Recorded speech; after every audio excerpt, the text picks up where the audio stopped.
basasha waxay ka mid tahay dalagyada aadka u muhiimka ah oo loo yaqaano cash cropka oo weliba ku fiican wadamada sida Soomaaliya oo kale oo aan kayd fiican lahayn oo la kaydin karo haddii xataa wadanku uu dogo dibadda loo dhoofi karo oo wadamada kale iyo gobolada fogfog oo wadanka la gaarsiin karo ayay ku jirtaa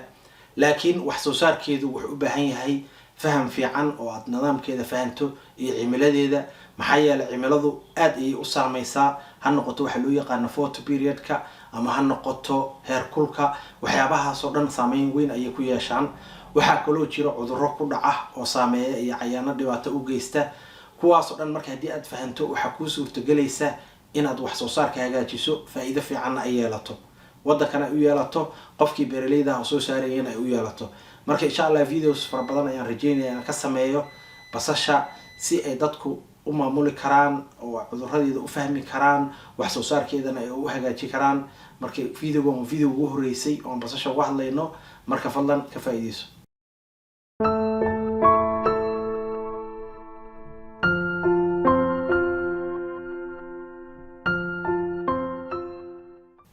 السلام عليكم كسر هذا فيديو كله جديد دارس فام سومالي ومطلق لنا كيف يستعمل ولا لها سوماليات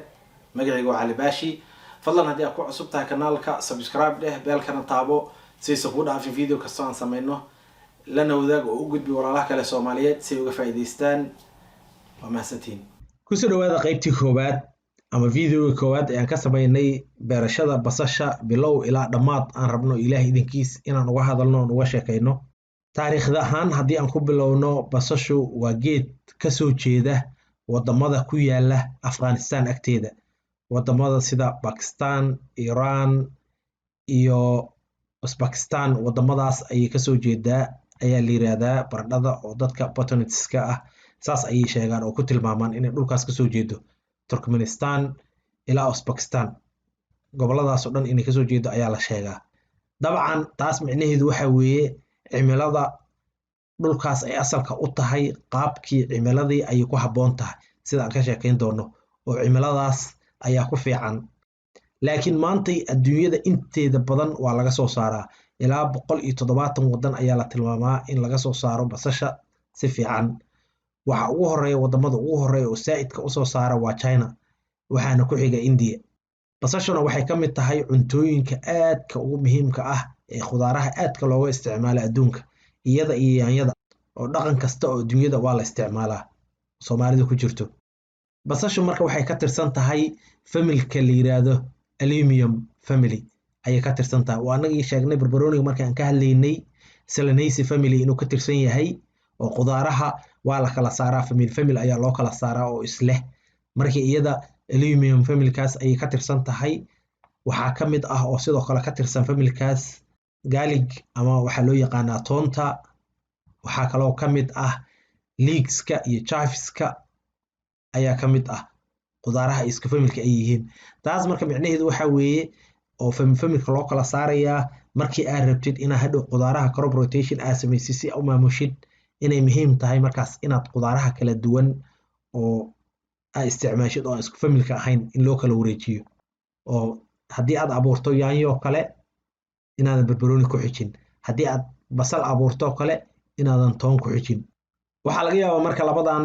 nidaam inaad u taqaanid oo basasha lagu soo saaro midkan la yiraahdo bulb onion oo ah dhinaca sawirka bidixda ah iyo midkan la yiraahdo green onion ama spring onion meelaha iyo magacyo kalena waa loo yaqaanaa labadaas noocba waa loo isticmaalaa spring onion marka waxaa laga wadaa waa basashii oo yar intii qaybtii hoose oo bulbka la yiraahdo aysan aad u weynaan oo aysan si fiican u soo bixin inaad soo gooysid oo markaas wixii dhan la isticmaalo qaybtii cadeed oo hoose iyo qaybtii caleenta ahayd oo kore labadaba waa la isticmaalaa marka taas spring onion ayaa la yiraahdaa green onion waa la yiraahdaa magacyo kalena waa loo yaqaanaa marka labadaas nooc ayaa loo isticmaalaa basasha marka sida aan niri waxay wadataa qayb yar oo cad oo hoose oo aan u ogolaan inuu weli bulbkii uu si fiican oo saa'id u soo bixin ka bacdi ayaa iyadoo ciiriin ah ama iyadoo bisilba labadaba cuntooyinka lagu darsadaa dabcan waa naqaanaa Soomaalida haddaan nahay aad waxaa loogu isticmaalaa markii sambuuska la sameynayo kale iyo aad ayaa loogu isticmaalaa laakiin khudaaraha kale iyo cuntooyin kalena waa loo isticmaali karaa laakiin insha Allah videoskan waxaan awood ku saari doonaa qaabkii loo soo saari lahaa oo loo maamuli lahaa mirahoodii ha noqoto ha noqoto cuduradoodii wax walba oo ku saabsan basasha insha Allah ayaan isku dayi doonaa inaan uga hadalno videoskan oo bulb onionka loo soo saarayo. dabcan waxay leedahay kalara kala duwan, guduud, yellow iyo cadaan, iyo xitaa qaabka shape-kay u samaysantahay way kala duwan yihiin, kuwo wareegsan iyo kuwo ballaaran intaba waa leeyihiin. xitaa dhadhanka way ku kala duwan yihiin, qaar macaan leh iyo qaar xoogaa maaragtay kulayl leh intaba way leeyihiin. marka insha Allah taas ayaan rabnaa inaan videoskan aan ka samaynayno aan awoodda ku saarno haddii Ilaahay yiraahdo. hadday noqoto waqtiga ay qaadato basasha markii la bilaabo ilaa ay dhammaato xilliyo kala duwan ayay qaadataa. taas marka waxay ku xiran tahay variety-ga ama nooca basasha ay abuuraysid. qaar waxay qaataan 5 bilood markii la talaalo kadib, oo talaalkii ayaad waqti kusoo haysay, markii aad talaasho kadib ayay 5 bilood qaataan. qaarna markii aad talaasho kadib ayay waxay qaataan 3 bilood. marka dabcan faa'iidooyin kala duwan ayay leedahay taas, oo wax soo saarkiina waa ku kala duwan yihiin, kayd ahaantii markii la kaydinayana waa ku kala duwan yihiin. marka haddii Ilaahay yiraahdo kuwaasna mar ayaan ka sheekayn doonaa, variety kala duwan weliba oo laga isticmaalo East Africada, laga isticmaalo bariga Africa, laga isticmaalo oo aan cimal ahaan iska agdhownahay. kuwaas ayaan insha Allah tacaala aan ka hadli doonaa mar videoska. haddii marka aan ku bilowno cimilada ay u baahan tahay basashu, ileen sida aan ognahay geed kasta cimilo ku habboon ayaa jira, ama moos ha ahaado ama basal ha ahaato. marka haddii aad cimiladii ku habboonayd aadan ku abuurin, wax soo saarkiisu aad ayuu u liidanayaa. laakiin dhibaatada jirta oo basasha markii lagu abuurayo wadamada sida Soomaaliya oo kale ah waxa weeye marar badan inay soo saaraan bulb ama maaragtay basashii salkeedii hoose oo aad u yar inay soo saaraan ayaa dhacda. taasna badanaa waxaa keenaysa haddii aad ku abuurto cimilo aad u kulul, maalinka qoraxda ay jirtaana ay yar tahay oo midii saxda aadan isticmaalin. maxaa yeelay wadamadan oo Afghanistan iyo ku yaala Iran iyo waxay leeyihiin mararka qaar xilliyo waxay leeyihiin maalin dheer ah. marka cimiladaas haddii aysan helin waxaa laga yaabaa wax soo saarkeedu inuu aad u liito, aadana isticmaalin midii loogu talagalay. laakiin waxa hubaal ah inay jirto basal la qabsatay cimilooyinka kulul oo dryga ah oo roobka badan lahayn way jiraan. marka tii saxda ahayd haddaa isticmaashid oo gobolkaaga iyo wadankaaga ku habboon haddii aad isticmaashid, dabcan wax soo saar fiican waa laga helayaa markaas. marka sida aan niri, basasha wax soo saarkeedu waxay ku xiran tahay waxa la yiraahdo photo period. photo period marka waxaa laga wadaa xilliga oo maalinkii ah oo qoraxdu ay iftiinka bixinayso. maalinkii imisa ayuu dheeryahay, dhererkiis saameyn ayay ku yeelanaysaa. sidoo kale heerkulkuna saameyn ayuu ku yeelanayaa. marka maalinka dhererkiisa maxaa laga wadaa? maalinka dhererkiisa waxaa laga wadaa xilliga ay qoraxda iftiinkeedu ay jirayaan ayaa laga wadaa. oo basashu waa maaragtay qudaar oo la yiraahdo cool season crop oo maaragtay jecel cimilada aan aadka u kululayn jecel, oo temperature-keeda ay ku habboon oo ku fiican oo ay la qabsan karto waa 13 ilaa 30 Celsius ayay u dhaxaysaa. weliba marka ay tahay vegetative stage-ka marka ay tahay markaas weeye marka ay tahay in cimiladeedu aysan aadka u kululayn oo saameynta ay ku yeelanayso wax soo saarkii. marka temperature-ka ku habboon oo ugu fiican oo wax soo saarka fiican ay ku leedahay waa 20 ilaa 25 Celsius. haddii marka kulayl zaa'id ah oo degdeg ah hal mar haddii uu ku dhaco, marka waxaa dhacaysa in ay soo saarto miro yaryar inay soo saarto ayaa dhacaysa. waxaa kaloo dhacaysa waxa la yiraahdo bolting ayay samaynaysaa oo ah in ubax ay soo saarto. adii la ubax ma rabtid soo maahan, adii waxaa rabtaa inay miro waaweyn kuu soo saarto. haddii marka cimilo aan ku habboonayn oo qabow ah ay ku dhacdo ama kulayl zaa'id uu ku dhaco, waxaa dhacaysa marka geedkii inuu u malaynayo inuu dhimanayo, markaas wuxuu bilaabayaa inuu ubax uu isku bedelo ubax uu soo saaro. marka dhibaatadaasna waa midda la rabo in laga cararo. marka sida aan sheegnay, photo period-ka ayaa xukunta oo maalinkii inta ay jirayso saacadda qoraxda ay jirayso, inta saacadooda qoraxda ay jirayso ayaa xukuma basasha wax soo saarkeeda. oo waxaa rabtaa adiga geedkii inuu caleenta uu saarayay oo caleenta awoodda uu saarayay intuu joojiyo inuu awoodda saaro qaybta hoose oo xididka ah oo basashii ay kasoo baxaysay inuu awoodda saaro ayaa rabtaa. taasna marka waxay ku xiran tahay maalinkii inta saaca ay jirto. waddankeenu kale waa naqaanaa waa 12 saacadood 11 saacadood ayay qoraxdu jirtaa oo maalinka ay jirtaa, inta kale waa habeen. marka basashuna qaybta hoose oo xididka ah oo bulbka loo yaqaano af Soomaali kuma aqaano bulbka, tan Soomaaliga aqoon way dhaca lahayd. qaybtaas hoose oo basasha ah haddii aysan helin intaas oo saacadood, haddaysan helin oo maalin oo saacadood, haddaysan helin oo qorax ah, mirtii basashu ma dhalanayso. marka qoraxdaas waa inay heshaa si ay u hesho oo mirtii ay u saarto, waa inay heshaa qoraxdaas. ama qorax ku filan haddii heli weyso waxay soo saaraysaa miro aad u yaryar ayay soo saaraysaa. sidaas darteed ayaa basashii waxaa loo kala saaraa qaybo kala duwan, oo basashii ayaan isku mid ahayn. mid 14 saac ilaa 16 saacadood oo qorax ayay u baahan tahay, sababtoo ah wadamadan reer galbeedka iyo meelo badan oo Asia ka tirsan iyo maalintu marmarka qaar aad ayay u dheertahay, oo 14 saacadood ilaa 16 saacadood ayaa maalin ah. marka basal waxaa jirta saacadahaas dhaadheer wax ku soo saarta, iyo basal wax ku soo saarta 10 ilaa 12 saacadood oo wadankeena ku habboon, iyo basal waxaa jirta labadaas u dhaxaysa oo 12 saacadood ilaa 14 saacadood wuxuu soo saarta. marka basashii saxda ahayd oo ku habbooneed wadankaaga haddii aadan dooran, saacadahaas dhaadheerna ay u baahan tahay, waxaa dhacaysa marka inaysan miro fiican aysan kuu soo saarin, ama kuwa aad u yaryar ay kuu soo saarto. dabcan haddii aad rabtid basashan oo spring onionka la yiraahdo, haddii aad taas rabtid waa gooni, markaas waxaa fiican midda saacadaha dhaadheer u baahan inaad isticmaashid, oo aad ka carartid midda horay ka saaraysa miraha.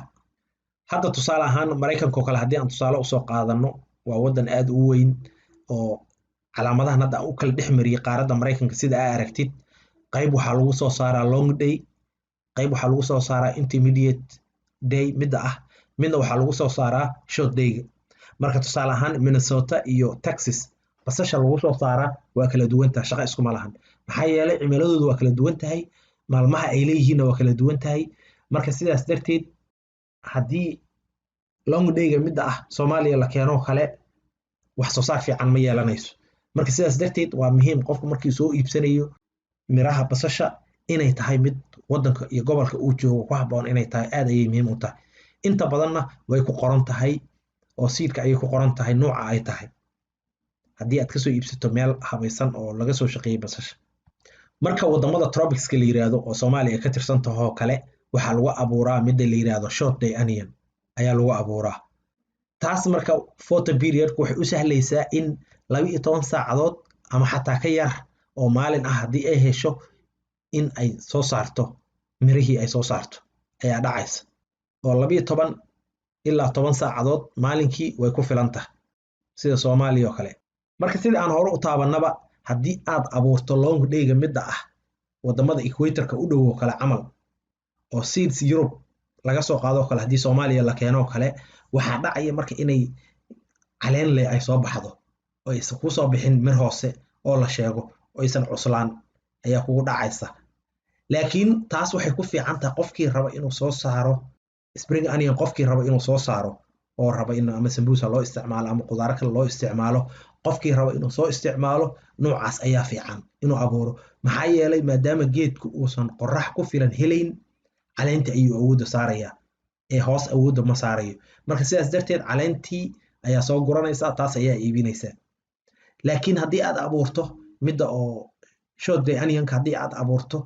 aanan rabto spring onion inay kuu soo baxaan, dhibaatada kugu imaanaysa waxa weeye maadaama tan ay qoraxdaas ku filan tahay inay awoodda hoos saarto oo ay mirtii hoose oo baabkii ay soo saarto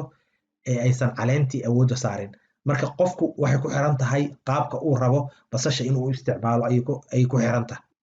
sidoo kale aan hore u taabanaba, midda kale oo ayadana saameynta ku yeelanaysa waa heerkulka. heerkulka saameyn ayuu ku yeelanayaa maadaama geed qabowga jecel uu yahay, heerkulku saameyn ayuu ku yeelanayaa basasha aad dooratid. weliba Soomaaliya oo kale gobolada qaar oo aad u kulul waxaa laga yaabaa inay dhibaato ku noqoto in laga soo saaro. marka sidaas darteed waxaa muhiim ah Soomaaliya markii laga soo saarayo xitaa gobol kasta in maadaama 30 celsius kulaylka ugu daran uu yahay, inaad ku aadiso xilliga ay la qabsan karto. weliba geedka marka uu yar yahay oo caleenta uu saarayo, markaas weeye marka kulaylka saa'idka aad kala cararaysid. laakiin markii geedku uu weynaado oo aad rabto inuu dhinto oo mirtii uu soo saaro oo ugu dambaysa, waa inaad ku soo aadisaa xilliga kulaylkiisa wax yar ha kululaado, dhib ma lahan.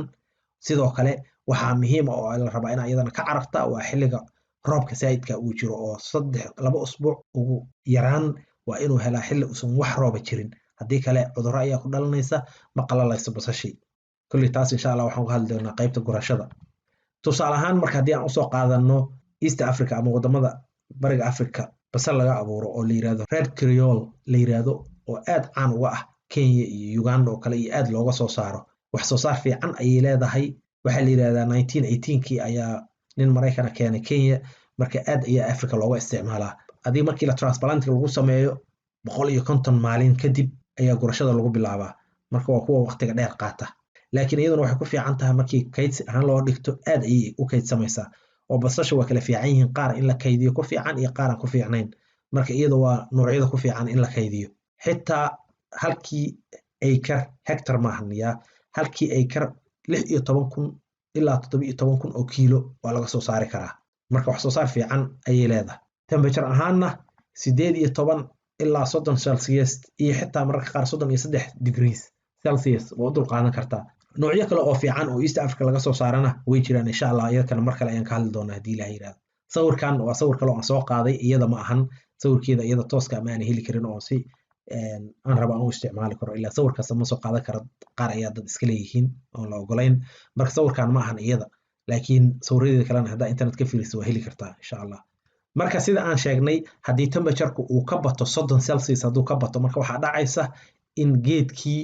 oo si dhaqso ah oo u dhinto oo maaragtay ka bacdina uu ku soo saaro kuwa aad u yar mira aad u yar uu ku soo saaro taasna marka waxay ku keenaysaa wax soo saarkaagii inuu hoos u dhaco sida aan sheegnayna haddii cimilo aan ku habboonayn ay ku dhacdo geedkii waxa dhacaysa marka inuu ubax uu ku ordo ubaxa uu saaro meesha uu mirta awoodda uu saari lahaa waxa kaloo dhacaysa in caleenta ay cudurro badan ay ku dhacaan haddii heerkul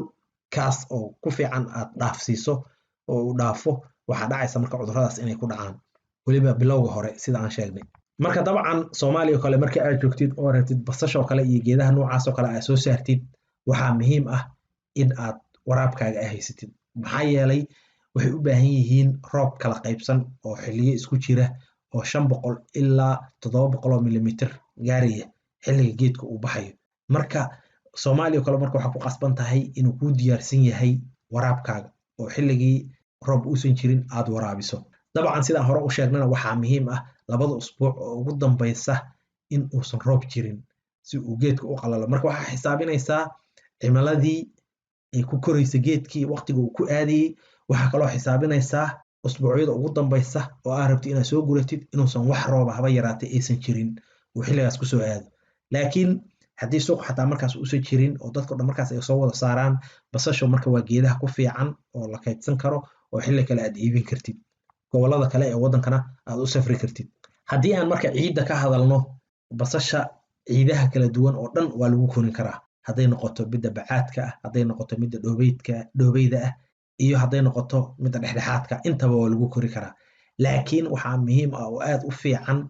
in ciid furfuran lagu koriyo oo waliba nafaqo fiican leh aad ay muhiim u tahay in ciidu ay nafaqo leedahay haddii dabcan waxa la yiraahdo humiska ama maadada dabiiciga ciidda ay ku badan tahay aad ay u fiican taas